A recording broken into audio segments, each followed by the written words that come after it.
ló dé tí attack sùkú ìdí márùn ni wọ́n fi attack sùkú. Àkọ́kọ́ reason wọ́n fi announce ní pé ọ̀gá ńlá ti dé bí o ẹ má tẹ̀lé sí o. Wọ́n ti mine nǹkan ní Old Ọ̀yọ́ yẹn nísìn ó ti lé lọ́dún mẹ́ta ó ti lọ bí ọdún márùn. Gbogbo abúlé tí ń bẹ́ẹ̀ bẹ́ẹ̀ ò lè sọ pé àwọn ò mọ̀ pé wọ́n wá ń jí wọ́n wá kan bẹ̀.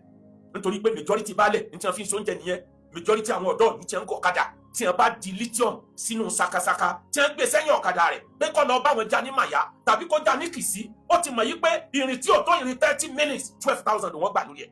déédéé àpò sìmẹ́ǹtì tí wọ́n bá gbé sẹ́yìn ọ̀kadà tí wọ́n bá calculate ẹ̀ kì í sọ̀rọ̀ $2,000 ìyẹn tí wọ́n bá ta ní sọ́lẹ̀ tó bá di pé lójú ẹ̀ sí truck ó di billions of dollars. ilẹ̀ Yorùbá ẹ̀ máa múra ó súnmọ́ ó ń bọ̀ ẹ̀ máa múra àmúra lójó wọlé wọ́n wàhálà ti wọlé Yorùbá. ẹni tí ò bá mọ̀ tẹ́lẹ̀ kó lọ́ mọ̀ tí wọ́n bá ń pẹ́ ó ń bọ̀ ó ti wọlé Yorùbá. ìran Yorùbá kì í ṣe pé mo fẹ́ dẹ́rù báráyé mo fi Ọlọ́run tó ní mi búra mi ò dẹ́rù bẹ́ẹ̀ nìkan wàhálà ló fẹ́ dé yìí. àwọn tí ò ní làákà wọn ń pẹ́ kí ni ebi nìkan ló wà kò tí ì dọ́dọ̀ àwọn ẹ̀yin onílàákà ìjà nílẹ̀ Yorùbá ẹ̀yin agbára àjọba jà tẹ́ ẹ̀ bá tètè paná tó fẹ́ jò ní Old Ọ̀yọ́ National Park tí iná yẹn bá lọ jò pẹ́rẹ́ ó possible kó jẹ́ pé egungun orí èèyàn àti egungun gbáàyà èèyàn ni wọ́n fi koná tó fẹ́ jò. ẹ̀yin àgbààgbà ilẹ̀ Yorùbá jà ẹ̀yin tẹ́ ń bára yín jà lórí ọ̀rọ̀ ẹ̀sìn tá a bá ń tara wa jẹ lókù láti máa sọ pé ó tún kàwọn àgbà kan lé gbogbo wa yìí náà ni wọ́n ti jásẹ́lé lórí àwa gangan lágbà.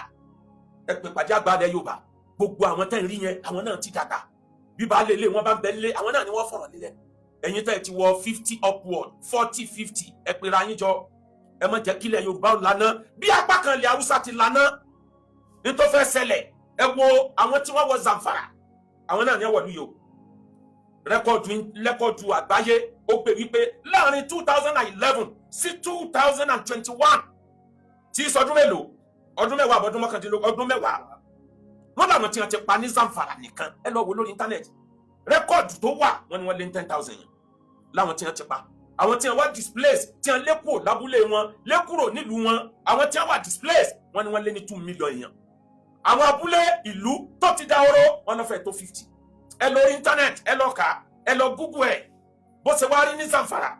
bẹ́ẹ̀ náà lórí ní Borno níbi tó ti kọ́kọ́ bẹ̀rẹ̀ nínú gbó Sambisa wọ́n láwọn tí wọ́n pa látàrí wàhálà gbó Sambisa wọ́n ló lé ní 20,000 èèyàn lára wọn làwọn ọmọ Chibok 276 tí wọ́n kó ń jọ sí díẹ̀ ní ọmọ rí padà majority àwọn ọmọ yẹn ló mọ̀ bá ìṣẹ̀lẹ̀ yẹn lọ àwọn tí wọ́n padà gan 80% wọn ló dé toyúntoyún wọ́n lọ lọ́mọ tí ò tí bàlágà tí ò tí jábàlé wọ́n dé wọ́n màdámù ni wọ́n bá dé màdámù Chibok ni wọ́n bá dé lọ́dún náà lọ́rùn ẹ wo àdánwò tí ń ṣẹlẹ̀ nílùú yẹn bó ṣe wá yí lọ tó yí bọ̀ kò tí tó ń tán síbẹ̀ wọ́n tún wá ní títí dìsín ogun yẹn ò tí stop iye sójà tó ti bá wàhálà yẹn rìn àwọn iléeṣẹ́ ológun ló lè sọ fígọ̀ torí iléeṣẹ́ ológun gbìyànjú àwọn omi pọ̀jọ ká lọ bó ṣe wá rí yẹn àwọn yìí kan náà wọ́n ti wá wọ Old Ọ̀yọ́ Empire àbí Old Ọ̀yọ́ National Park tá a bá sọ́ra ti Old Ọ̀yọ́ yóò fẹ́ burú ju àti Zamfara àti Zambiza yóò fẹ́ burú ju méjèèjì lọ nítorí pé enabling environment ó ń bẹ fún wọn ní Old Ọ̀yọ́ National Park orí Ọlọ́run sọ sí igbó Old Ọ̀yọ́ National Park tàbá tí federal government ti bá maintain solid mineral tí ń bẹ ní Old Ọ̀yọ́ National Park yóò lójú state tí ó lówó tó Ọ̀yọ́ state ní gbogbo Nàìjíríà nǹkan yẹn làwọn wá kiri nǹkan yẹn ni wọ́n ranjú mọ́ ní Zambiza wọ́n rí lithium díẹ̀ ni wọ́n fi jókòó kábẹ̀ kò tó nǹkan àwọn ìgbà tí ẹ dé Zamfara wọ́n rí gold wọ́n lé gbogbo àwọn ará abúlé yẹn dànù wọ́n take over wọ́n bẹ̀rẹ̀ sí wa gold chopper wá láti gbé wọ́n lòdù ẹ̀ sórí truck ń gbé lọ sí port láti gbé lọ lóyìnbó àwọn òyìnbó ń kó bọn fún wọn wọ́n ń kó nǹkan ìjà fún wọn wọ́n ń kó $1 billion fún wọn tí wọ́n bá ń kidnap wọn fi ń cover ni àwọn tí wọ́n ń kidnap yẹn owó tí wọ́n rí bẹ́ẹ̀ kò tó nǹkan kan nínú owó tí wọ́n rí nínú nǹkan tí wọ́n wà nínú rẹ̀ àmọ́ wọ́n fi yẹn cover káwọn kan lè mọ́ kí ló jí ẹ wá wò tẹ́ ẹ bá wá kúrò ní Zamfara ẹ lọ sí Borno láti Borno wọ́n rí díẹ̀ ń bẹ àmọ́ ìgbà tí wọ́n dé Zamfara wọ́n rí gold 10% ti lithium tí wọ́n rí times 10 ni mo fẹ́ wí times 10 ni lithium tí wọ́n rí díẹ̀ ní Zamfara àti kínkínní ní Borno times 100 díẹ̀ ní bẹ ní Old Ọ̀yọ́ National Park ẹ lọ wádìí ìjọba náà ti mọ̀ federal government ti mọ̀ àmọ́ ìtètè múra ńlọfẹ́ dá wàhálà lẹ́ báyìí lórí àjọ àgbáyé gíráàmù ẹyọ kan kílógíráàmù ẹyọ kan lithium tí ń bẹ ní Old Ọ̀yọ́ National Park wọ́n tà ní 23.80 per kilogram $23.80 per kilogram. ètò mi pé dédé àpò sìmẹ́ǹtì tí wọ́n bá gbé sẹ́yìn ọ̀kadà tí wọ́n bá calculate ẹ̀ kì í sọ̀rọ̀ $2,000 ìyẹn tí wọ́n bá ta ní sọ́lẹ̀ tó bá ìdìpẹ́ lóòtù ẹ̀ sí truck ó di billions of dollars eléyìí ni wọ́n ń kó níbẹ̀ kódà gold wọ́n ní tó ń bẹ lórí ilẹ̀ yẹn ẹlẹ́ẹ̀kẹta tí ń bẹ níbẹ̀ wọ́n ń pè kan ní tantalite gene stone ní gbogbo àgbáyé wọ́n nílé tí ń bẹ ní Old Ọ̀yọ́ yẹn ló value jù àwọn nǹkan wọ̀nyí ní bẹ́ẹ̀ àwọn nǹkan wọ̀nyí làwọn ọ̀gá ńlá ni wọ́n wá fún òní wọ́n wá jókòó tẹ̀ wọ́n ti máìnì nǹkan ní Old Ọ̀yọ́ yẹn nísìn ó ti lé lọ́dún mẹ́ta ó ti lọ bí ọdún márùn gbogbo abúlé tí ń bẹ́ẹ̀ ò lè sọ pé àwọn ò mọ̀ pé wọ́n wá ń jí wọ́n wá wà kan bẹ̀ nítorí pé majority baálẹ̀ ní tí wọ́n fi ń so oúnjẹ nìyẹn majority àwọn ọ̀dọ́ ìlú tí wọ́n ń gọ̀kadà tí wọ́n bá di lithium sínú sakasaka tí wọ́n gbé sẹ́yìn ọ̀kadà rẹ̀ pé kọ́ lọ bá wọn já ní màyà tàbí kó já ní kìsí ó ti mọ̀ yí pé ìrìn tí ò tó ìrìn 30 minutes 12,000 wọ́n gbà lórí ẹ̀ àwọn yẹn náà ń ṣiṣẹ́ fún wọn abúlé yẹn tí wọ́n bá lòdù oríṣiríṣi torí truck ò lè débẹ̀ ọ̀kadà náà fi máa ń gbé majority eléyìí tó bá wet ní wọ́n máa ń lo chopper láti wá gbé ọ̀rọ̀ tí wàá tán síbẹ̀ lọ́jà àgbáyé wọ́n ní wọ́n ń ta lithium tó bá kún truck ńlá kan ó lè wọ́ ti $37 billion lọ́jà àgbáyé nǹkan yìí ló wá wà ní ilẹ̀ Yorùbá ló wà ní Old Ọ̀yọ́ National Park nínú gbogbo àwọn mineral resources la kà sílẹ̀ lithium ló value jù mẹ́ o lithium wọ́n ju petrol lọ by far ìlú tí a bá ti rí lithium kì í ṣẹgbẹ́ ìlú tó lépo nítorí pé kí ni lithium ni ó kàn yín petrol lithium òun ni à ń lò fún tẹ́ ń pè ní EV lithium òun ni wọ́n fi ń ṣe bátìrì gbogbo bátìrì rechargeable battery tí ò bá sí lithium kò lè sí ti jẹ́ rechargeable battery bákan náà lithium ní bẹ lára fóònù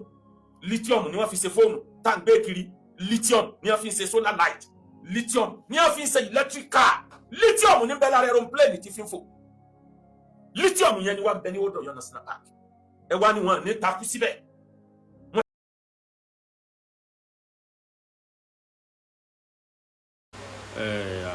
ṣe é ga kí ó gbàgbọ́ ẹgbọ́ àwọn àṣírí kan tó síta èmi ò mọ̀ pé Ṣèyí Mákindé ya ó ya èèyàn burúkú bí eléyìí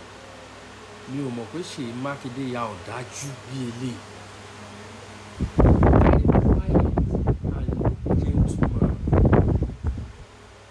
àṣé nǹkan tó ń bẹ nínú ẹ̀ ó ju nǹkan tá à ń rò lọ ẹ wo bọ́n ṣe ń wá àwọn kùsà Ọ̀yọ́ state ẹ wo bọ́n ṣe ń kó àwọn mines wa àwọn lithium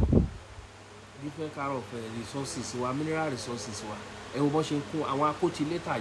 olóṣèlú ta ni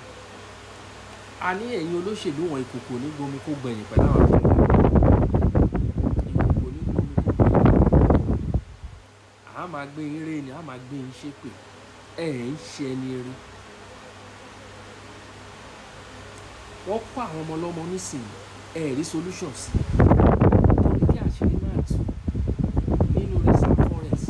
ẹ wá declare coffee ẹ mọ̀ pé kí afẹ́fẹ́ ti fẹ́ àti ríbi tádìyẹ ti ń ṣègbọ̀nsẹ̀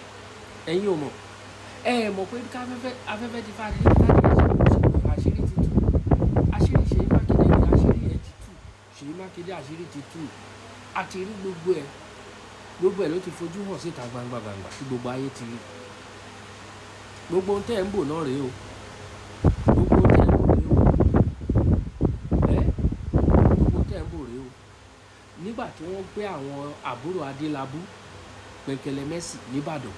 nígbà tí ọwọ́ tẹ̀ wọ́n tí olóyè Ìgbòho tó tú àṣírí wọn síta Ìgbòho sọ pé nǹkan ń bẹ nínú tó wà ìsọsí kí ni wọ́n máa ṣe èmi ò tí ì rí tó ti ṣe bẹ́ẹ̀ the next day wọ́n lọ demolish ilé onílé mi ò rí ibi tó ti ń ṣe bẹ́ẹ̀ rí o mi ò rí irú ẹ̀ rí o ṣé kò yẹ kó ṣèwádìí àwọn àṣírí nǹkan míì ń lè tú ìjọba tó bá jó wọ́n fi sùúrù sí the next day tí káwárí wọ́n lọ demolish ilé yẹn there's another house tí wọ́n demolish káàrí ẹ bẹ̀rẹ̀ sí ń ba dúkìá àwọn ènìyàn jẹ́ nítorí agbára tó wà lọ́wọ́ yín ẹni tó lè lè fún ẹ kó gbé rẹ́ǹtì ṣé wọ́n ti mú àwọn tó ń mú ó mà ga wọ́n lọ́ọ̀bẹ gẹ́mọ lọ́wọ́ ọmọ jọ ọ̀bẹ nù ọ̀bẹ ti ṣe ohun tó fẹ́ ṣe báwọn tó ń jíyàn gbé wọ́n ti mú èwo ló kan létẹ̀ lọ́n demolish ṣé ilé ló dáràn ṣé ilé tẹ̀ demolish ló dáràn àṣírí ló ti tú reserve forest náà ni wọ́n ti fi dúró wọ́n ti fi gbogbo nǹkan tẹ̀ kó síbẹ̀ ìtú tẹ̀ ń pa mẹ́yìnbó náà rèé òun làwọn fọ̀kadà òun náà fi ń rù wọ́n kúrò nínú Nàìjíríà ọ̀kadà náà fi ń kó lọ sí bọ́dà